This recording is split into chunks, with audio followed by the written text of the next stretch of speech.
Vêtements, couvertures, produits d'hygiène, près de 180 palettes ont été chargées dans des camions ce mercredi à l'aéroport Paris-Vatry. Ils prendront la direction de Strasbourg puis de l'Ukraine.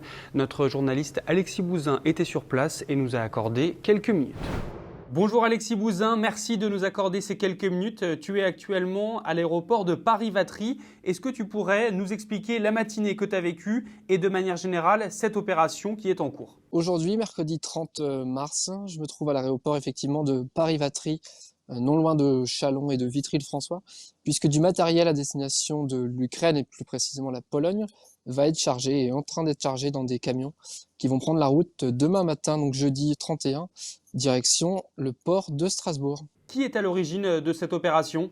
Il y a beaucoup d'acteurs qui sont mobilisés. En fait, la région a piloté vraiment cette opération pour cadrer les choses et puis avoir les autorisations nécessaires. C'est aussi une question de moyens financiers, évidemment. Mais ici, on se trouve sur l'aéroport de Paris-Vatry, qui est la propriété du département. Donc le département est forcément impliqué. Et puis il y a des acteurs indispensables qui sont le lycée Eumichen de Châlons en Champagne, puisque ce sont des élèves qui chargent et qui conduisent les véhicules avec le matériel. Et le GRETA, le centre de formation de Châlons, est aussi impliqué. Il a mobilisé quelques camions sur ce dispositif. Est-ce que tu saurais nous dire quel va être le parcours précis de ces camions? Alors ces camions vont prendre la route ce jeudi 31 mars. Alors d'abord, ils vont être stationnés au lycée Eumichen et puis une partie au GRETA cette nuit, entre mercredi et jeudi.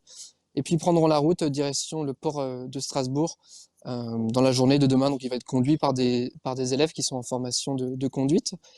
Et puis de Strasbourg, c'est ce matériel, ces camions, en tout cas leur chargement sera dirigé vers la Pologne pour atteindre la frontière ukrainienne. Alors derrière toi, on voit des camions, des avions justement, mais il s'agit de camions.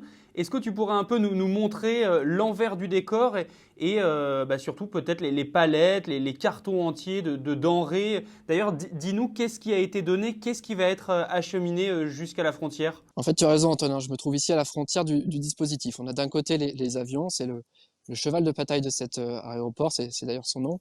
Et puis en fait, on est ici parce qu'il dispose de bâtiments impressionnants en termes de taille et de capacité. Donc on est sur une base logistique intéressante pour la Marne. Et l'opération a bénéficié du soutien du personnel et des équipements de l'aéroport pour y stocker environ 300 palettes dans un bâtiment que vous voyez aux dimensions particulièrement grandes, ou des colis qui ont été réceptionnés par la protection civile, dans les lycées et par les maisons de région, ont été acheminés et stockés ici depuis plusieurs jours, plusieurs semaines. On parle du début du mois de mars. Donc on y trouve diverses choses, beaucoup de vêtements, forcément, c'est un peu la priorité. C'est ce qui était demandé au début de la solidarité. On retrouve des choses un peu plus surprenantes comme des chaises pliantes ou des lits de camp. J'ai vu tout à l'heure en me baladant des fauteuils roulants à destination des personnes qui fuient la guerre ou qui se trouvent encore sur les champs de bataille. Donc tu le disais, beaucoup de vêtements. Est-ce qu'il y a aussi des denrées alimentaires, peut-être du matériel médical? C'est voilà, des déambulateurs, comme j'ai ici des déambulateurs et puis des fauteuils roulants. J'ai pas eu la composition de toutes les palettes, mais assez peu de médicaments, etc. Je pense que les conditions de stockage ne le permettent pas. Par contre, je vais m'approcher d'une palette où on va voir ce qui a été réceptionné. La difficulté de cet entreposage par rapport à ce que fait d'habitude l'aéroport de Paris-Vatry, c'est que les palettes ne font pas toutes le même poids, les cartons sont assez variés, donc on a des choses assez disparates.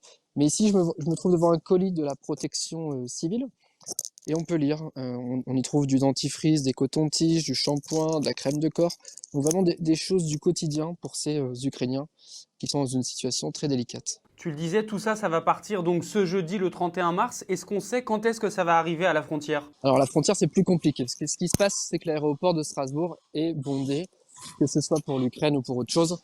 Ils ont une activité assez importante et rajouter ces palettes qui n'étaient pas prévues dans l'activité annuelle vient embouteiller un petit peu l'aéroport autonome de Strasbourg. Donc les camions arriveront ce jeudi à l'aéroport, au port de Strasbourg, pardon, et puis ils prendront la direction de la Pologne dans les jours à venir. Mais la livraison est prévue mi-avril maximum et ça devrait se faire prochainement. Est-ce que tu pourrais aussi nous dire d'où viennent tous ces dons? Alors sur les palettes, on voit différentes provenances. D'abord la protection civile, repérable à leur logo. On a des cargaisons de lycées. Et donc ces palettes ont été conditionnées dans les maisons de région du territoire, que ce soit à Châlons ou ailleurs. Et d'autres ont été livrées directement à l'aéroport de Vatry, ici sur place.